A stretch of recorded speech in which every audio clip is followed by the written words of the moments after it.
Welcome to the GenX Experience, the podcast that celebrates the unique journey of 80s kids navigating midlife. I'm your host, Blythe Alperin. Each episode, my guests and I will share with you the unique differences that define our generation and how we are navigating those differences in the real world. Join me for laughs, insights, and a sense of community. Let's embrace the GenX Experience together. Welcome back to the GenX Experience, episode 33. Can I tell you, I can't wait till I get to say episode 50. I know it's coming.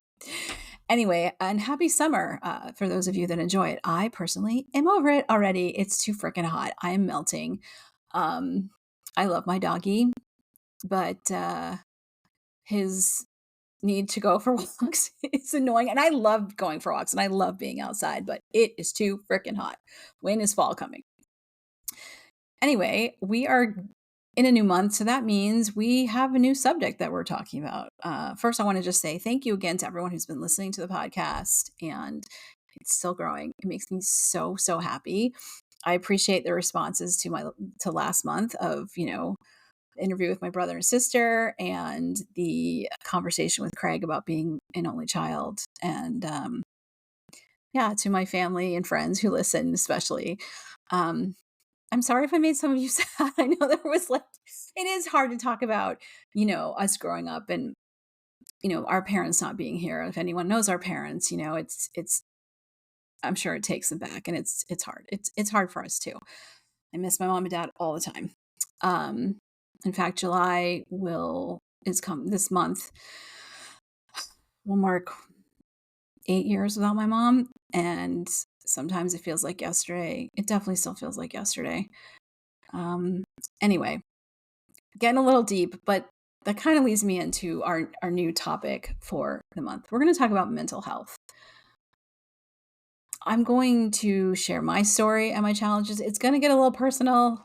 I debated whether to share this, but if it can help anyone, fine. And it is a fact of my life and not something I'm thrilled that it's a fact of my life, not something I'm always proud of, but I don't want anybody else to go through it. We're also going to first talk about why I think Gen X struggles with mental health. And it's because of the way that we were raised. We didn't talk about mental health.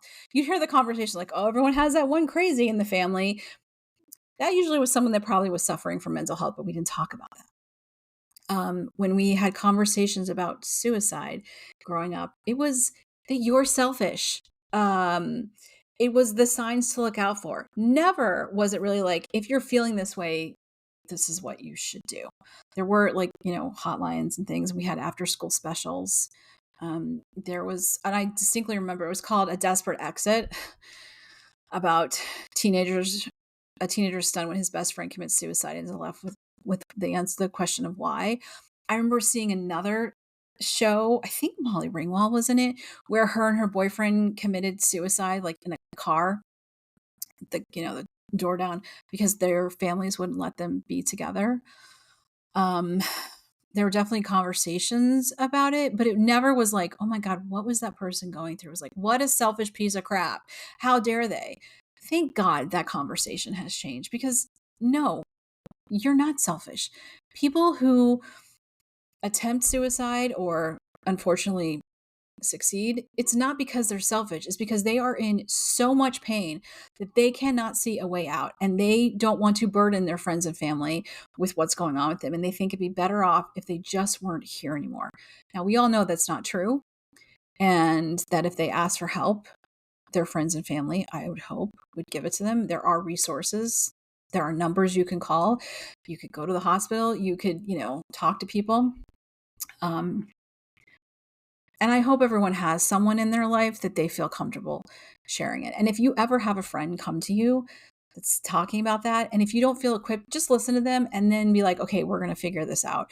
And then, go to resources to get them help, because we don't need to lose any more people. And in fact, suicide was a kind of a big problem in the 80s. I was doing a little research because I do remember how much it seemed to be talked about, how I don't feel like anyone, if you ask any Gen Xer, if they know, didn't know someone that committed suicide. Yeah, I remember at least, I feel like a couple people in my school.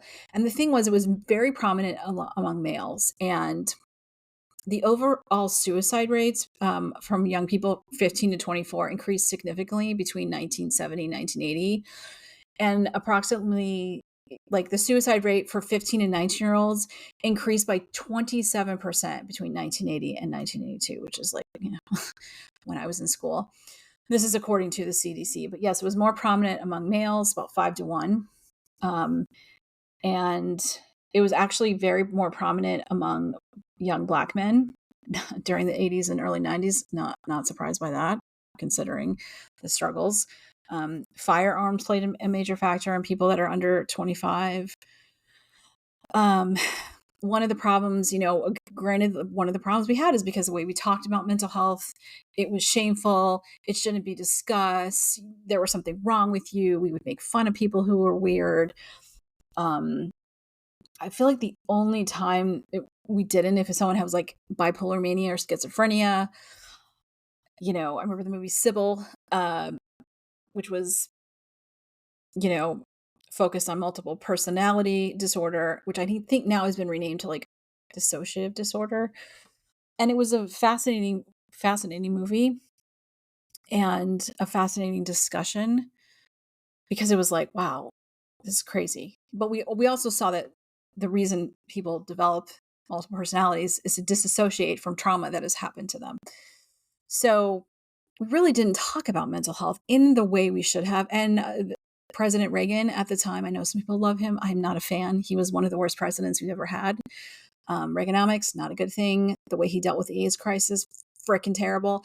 And also he deregulated the airline industry, which is affecting us today. Also, the way he treated people with mental health led to more homelessness. I mean, if you remember in the 80s, like I remember going to DC, there was a humongous homeless encampment across the street from the White House. You saw people everywhere, and most of them had mental health challenges. They couldn't get medicine because he believed the state should handle it.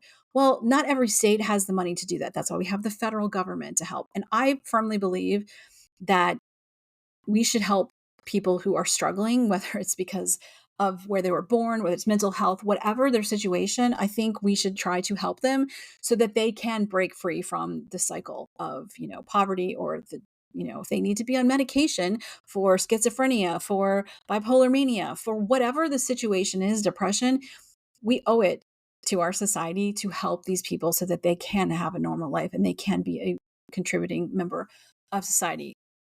Reagan didn't believe that. And so the consequences of his actions, the cruelty of his actions, definitely affected people. And I'm sure, if you are a Gen Xer, which I hope that's who's listening to this, you may or may not remember this being a situation. I do remember this being talked about. So, yeah, I feel like in school we focus most of our conversations on like, don't do drugs. Drugs are bad. Stranger danger, like the AIDS crisis, which was freaking terrifying. I mean, we were basically told, don't do this, don't do that. You're going to die. You're going to die. And if you do, get swallowed up by quicksand, get HIV or AIDS, do drugs, something happens to you, it's all your fault, which is really, really, really helpful. That's the best way to solve this. You get pregnant, it's your fault. Most of the responsibility always is on the woman. But like, how does that help solve a problem? Because all it tells kids is if you do something you shouldn't and you get in trouble, you don't tell anybody, because you're not going to get the help. You're just going to be ridiculed and persecuted. Not healthy. So I think that has led to Gen X being like, we don't talk about things. We don't ask for help. We're the I got it generation. And it probably is also what led to higher suicide rates, because we didn't feel like we had control over our, situation. You're told to like, suck it up, buttercup. You're a kid. This is my house. You do what I say. And rules and structure are very helpful. Don't get me wrong. But if you see someone struggling, getting mad at them for their struggles isn't going to help, because a lot of times you don't have control over that. It's a chemical thing, or sometimes it is a situation that is causing mental health problems. So yeah, I am a little passionate about this. I'm passionate about a lot of things, but the reason I'm passionate about this is because I struggled for a majority of my life with depression, sometimes very severe, depression, anxiety. At one point, my anxiety got so bad that I was having panic attacks, which scared me because I never had that before. Usually, my anxiety was like situational because I'm an introvert and kind of shy. In some situations, just give me the ick. Now my anxiety is like travel anxiety, driving anxiety, um, which I know is perimenopause. Yes, I blame that for a lot of things, but it is a symptom of where you're just you have irrational fears of things because you can't control them. So, uh, yeah, and anxiety is a little it's an uncomfortable feeling.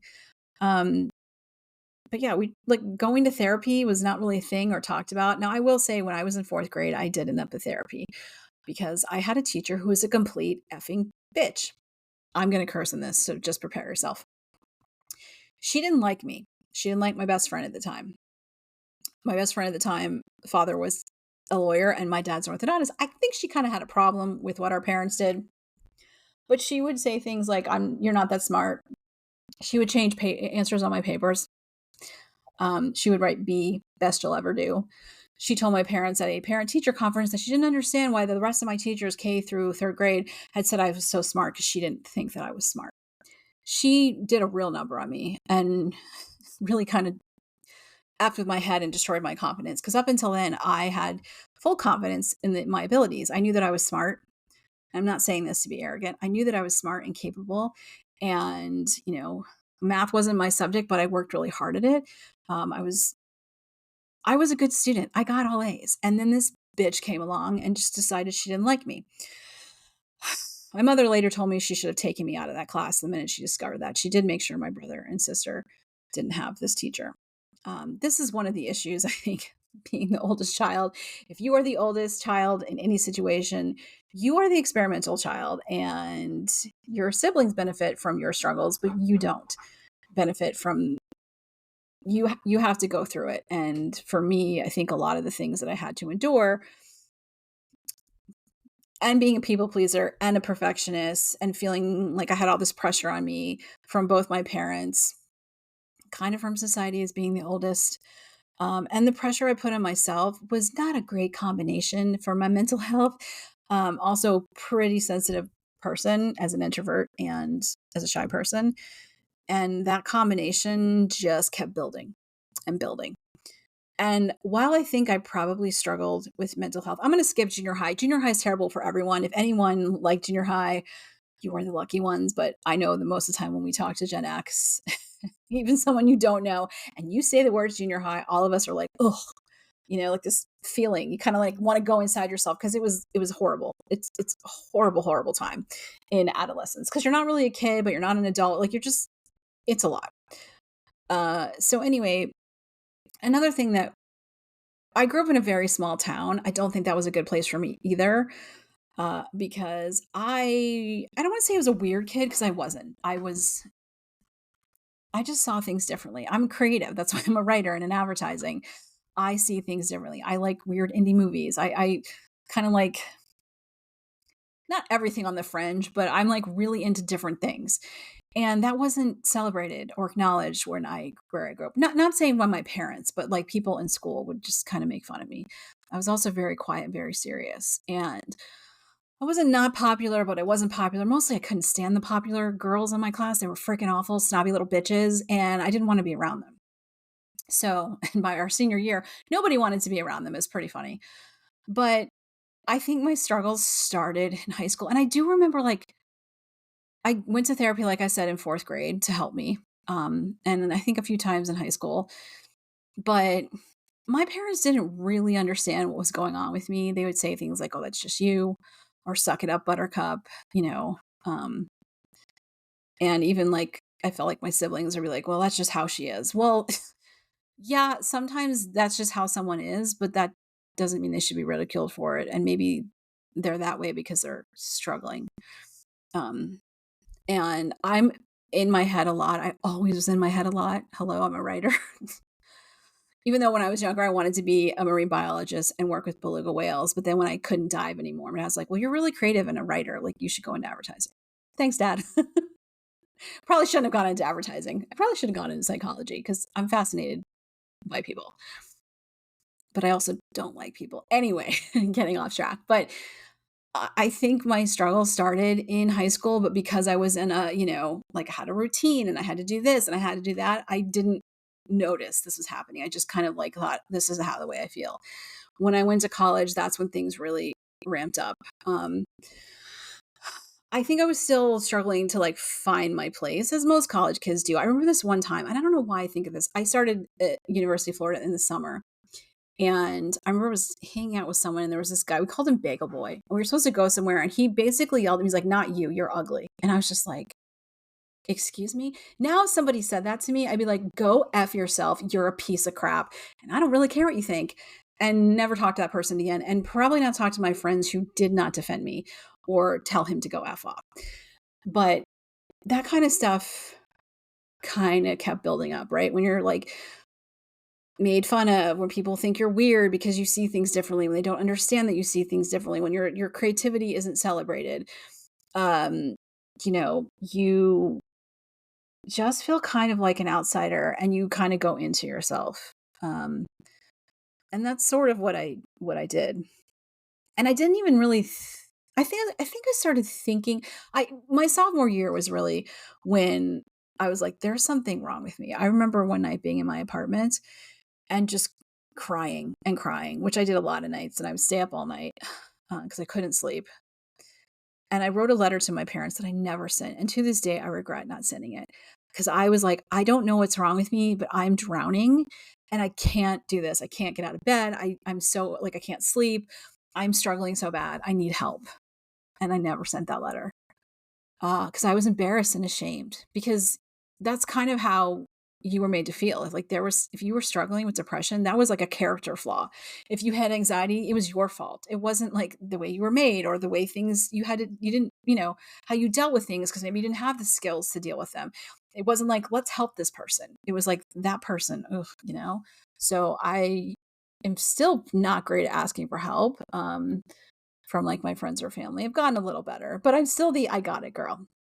Speaking of which, we will be talking about that in my next podcast. We're going to interview someone who is going to talk about how we became the I got it generation and how that has affected us. So, um, but yeah, I remember that, and I'm going to be 51 in like a few months, and I still regret not sending the letter, and I'm still kind of embarrassed and ashamed about my struggles with depression, even though I have nothing to be ashamed with. And I do have regrets only because it took up so much of my 20s and 30s. And uh, I wish that it hadn't. I feel like it messed with my career, it messed with my social life, my love life. It messed with a lot of things. It mostly messed with me. And I, again, too, was just like go to therapy, get on medication. There are so many other things you could do, and I'm not saying there's anything wrong with medication because there's not. For some people, it really helps them. For me, it does not. SSRIs, the side effects for me are so bad, it's worse than the cure. Like, I never felt good. Anxious, sweaty, just awful. Felt off all the time, which is not helpful. I remember um, I had a really great therapist when I lived in Chicago. She was amazing, and she sent me to a psychiatrist because psychologists can't prescribe medication. When I told him about the symptoms of having one of them gaining a bunch of weight, he's like, "That doesn't happen. That's not true." I'm like, "I'm sorry. I'm telling you I'm having issues and you're dismissing me." Not freaking helpful. Which is a lot of the reason why I didn't talk about my mental health. And occasionally when I would talk about it, it was like very shameful. I remember the only time that there wasn't shame around a mental health crisis was there was a guy I went to school with. I knew him from probably preschool through high school. Didn't really talk to him, much in college because we were in different places. He was diagnosed with bipolar disorder in like our 20s. None of us were like late teens, early 20s. None of us were surprised because he was kind of always a weird kid. Like he would eat pencil lead when I was in elementary school. He was just amazingly talented artist. I still think I have a t-shirt that has some of his art on it from high school. He tried to commit suicide several times, and he would get on the medication, but then he would feel terrible because he couldn't create. And it was very hard for him to find medication. And unfortunately, he did end up committing suicide when we were in college. He hung himself in his parents' garage, and unfortunately, his parents found him, and they thought, like, "Oh, we had this conversation. We're going to help him," because they tried. They really, really, really tried because it was trying to find medication that he could function on, could also be the amazingly talented artist he was. It was really just so sad, and I remember all of us that knew him, none of us judged him. None of us were surprised because we knew he had bipolar, but we just felt such immense loss and sadness. And there was a guy that like was his really good friend that I knew, and we both went to the same school. And it was like the most time we started talking to each other. And every time we saw each other, he would give me a hug because we knew Stephen for so long. And so we had this connection, and we both like felt just the loss was terrible. And I think that was the first time that any of us were like, wow, mental health is not a joke. It's not something to just be dismissed. And sometimes people are struggling so bad they don't see a way out. And I remember later, one of my jobs at a advertising agency, well, all my jobs at advertising agency was to work on a medication that had a new indication. It was a mental health medication that had a new indication for bipolar. And I was like, oh, I know about this. And I came up with the winning campaign. My art director and I, it was since been stolen. Other people took credit for it. We found out actually we were at the agency that it was picked, and we weren't getting any credit. I went to my creative director. He's like, that's just what happens. No, again, things like that when you feel out of control and you're like, what the hell? But I really came up with a campaign of finding your steady state of mind. And I was into yoga, so it was like a yoga pose, a balancing thing. Was inspired by my friend. And if someone had asked about the campaign, because I read when people were talking about it, I'm like, that's not how it was developed. So yeah, some people in advertising suck. But it was things like that too, like in my 20s and 30s where I felt out of control and I didn't know how to handle things and I just wanted to do a good job. But I also had this confidence in my ability and I knew that I should be doing more. And I just didn't, I guess, like know how to express myself or to kind of like just disregard the assholes and the hacks. Um, I didn't do a great job sometimes at like picking where I was working because the economy and things and advertising, I felt desperate. And what I really should have done was been like, okay, is this the best place for me for my mental health and my creativity? A lot of times, no. Um, my first job that I loved it. I worked myself to the bone. I had the best time, but I gave myself an ulcer and I just exhausted myself. I was working, working, working, working, never really having much of a social life. And you got to have other things in your life. Um, and so I felt like I was drowning for most of my 20s. It got really, really bad in my 30s. I think partially that was hormonal. Um, I didn't even know about it then, but I think because I had like endometriosis and I was having some issues, I think that was when it was starting. Because like perimenopause can start when you're 35. I think I was starting to have my hormones were affecting, and maybe they did all my life, affecting my mental health. Um, and my mother said to me after she got sick, she's like, she apologized to me. Yeah, I'm gonna try not to cry because it makes me want to cry. That she's like, "I'm sorry I didn't help you. You needed help and we failed you." And I appreciated that so much because I was. And I tried to help myself. I sort of tried to ask for help. I was told to suck it up and that's just how you are. And I just kept drowning and drowning and drowning. And yeah, I needed help. I also needed to grow up in an era where mental health is not shameful. Being depressed is not shameful. Um, Having anxiety is not shameful. Should it be your whole identity? No, but if you do have those challenges, people do need to know and need to be accommodating and understanding. And if they're not going to that, because I had some friends who are like, I don't care, like you said that. I'm like, I'm depressed. I'm not going to always act my best, and I'm sorry. And if you can't understand that, like at this point, I'd be like, if you can understand that, granted, I don't suffer from depression anymore. And if I start to feel that way, I'm like, oh, my medicine for my perimenopause isn't working because it's a different feeling. I'm not going to have you in my life. I just can't. I don't have the patience or the time, and I don't need my mental health affected by people who suck ass. There's a lot of cursing. My mother would be so disappointed. But it meant a lot to me that my mom acknowledged it. because, um, yeah, I probably needed a severe intervention in my 20s. I probably what I should have done when I sent that letter in college and taken a break and got help and figured it out. But the thing is too is what people don't talk about mental health is that it's not just going to therapy and getting on medication. That's not going to solve things. You have to get to the root cause, obviously. Sometimes it is chemical, sometimes it's situational, sometimes it's a combination of both. For me, it was, yes, the pressure I put on myself, the pressure I was put on by other people, my people pleasing, my perfectionist tendencies, like all of those combined, not a good combination. So, yeah. Um, I will say that things that I have learned is that you got to do things that you love. You got to working out helps. It doesn't have to be like major. Find something you love to do. The endorphins release will make you feel better. uh, I love going on walks. I love being in nature.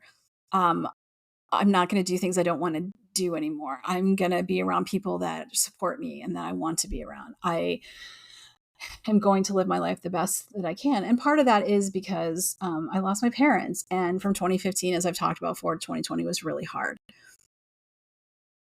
I don't know what it was, but I didn't have depression. Like I was grieving for 5 years. And, in some parts of me, I'm still grieving, but not in the same way. But I didn't break.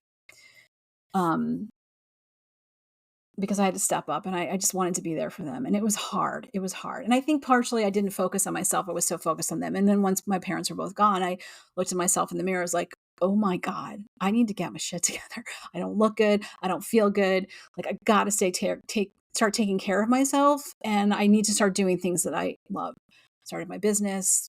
I want to travel. I went to Portugal last year. Um, so I moved to Atlanta because I wanted to be closer to my sister and to watch my niece and nephew grow up. My brother's not too far away in Florida. So, yeah, I mean, I made significant changes in my life and I still work at it every day. And like I said, when I started having really bad perimenopause symptoms, and a lot of them were depression, anxiety, I was like, this feels weird because it wasn't like constantly, it would just be triggered certain times.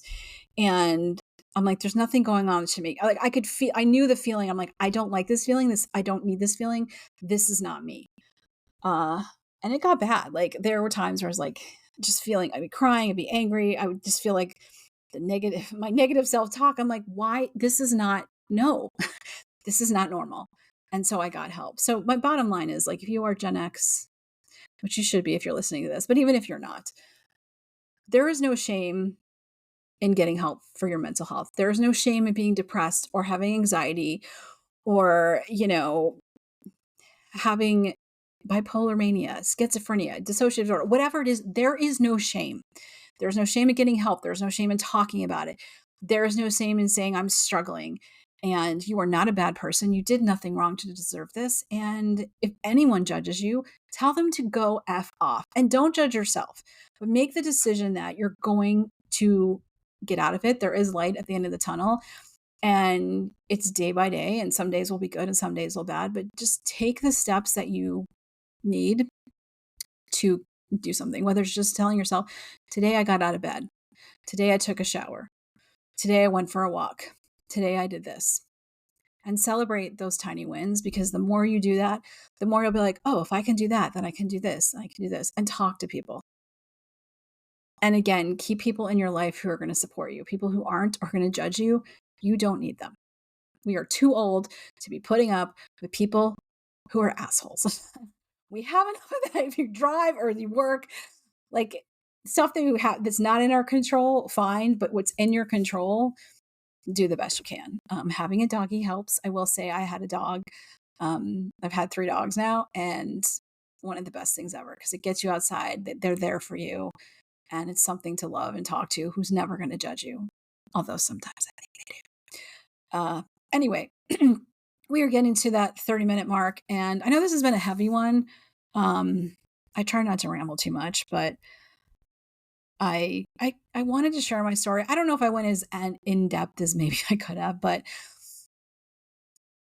I will never say that I don't regret the years that I feel like I lost.